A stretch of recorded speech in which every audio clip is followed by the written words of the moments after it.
পাবনার এক প্রান্তে এখনো টিকে আছে গ্রামীণ কৃষিকাজের চিরচেনা এই দৃশ্য। যান্ত্রিকতার এই যুগে যেখানে ট্রাক্টর, পাওয়ার টিলার আর আধুনিক যন্ত্রপাতি দখলে নিয়েছে কৃষিক্ষেত্র, ঠিক তখনই কিছু মানুষ আগলে রেখেছেন ঐতিহ্যবাহী এই কৃষি পদ্ধতিকে। মই দিচ্ছি, আবার গাড়ি মারি বই, ধান মান টানি, তারপর হলো পাট মাট টানি। আমি কৃষি কাজ করি আর কি।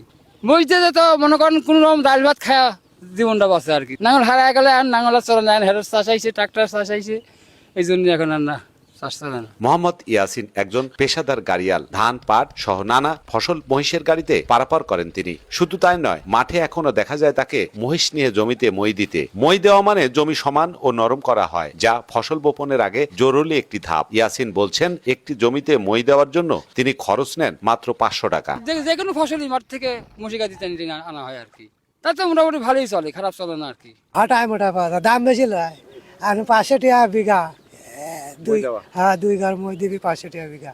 মশান মইটা হলে উপকারী হলে এই কারণে ঘাসটা ডুবে যায়, আর আপনার মইটা ভালো হয়, যাতে হয় সমান ভুঁড়া লেভেল হয়। এই পরিশ্রমী গাড়িয়ালরা এখনো প্রতিদিন ভোরে মহিষ নিয়ে মাঠে নামেন। চষা মই দেওয়া, ফসল পারাবার সবই তারা করেন এই মহিষকে সাথী করে। জমি সমান ও নরম করার জন্য এই মই দেওয়া হয়। একবার মই দেওয়ার জন্য তিনি খরচ নেন মাত্র 500 টাকা। দিনে পর দিন, বছর ধরে এভাবেই টিকে আছেন তিনি ও তার মহিষ। এটাই আমাদের গ্রামীণ জীবনের সোনালী অধ্যায়, যেখানে আধুনিকতার ভিড়েও এখনো আছে ঐতিহ্যের এই ঘ্রাণ। এই মানুষগুলোই গ্রামীণ জীবনের নীরব নায়ক, যারা যুগ বদলালেও নিজেদের পথ বদলায়নি। দর্শক, ভিডিওটি কেমন লেগেছে অবশ্যই আমাদের লিখে জানাবেন। ধন্যবাদ সবাইকে।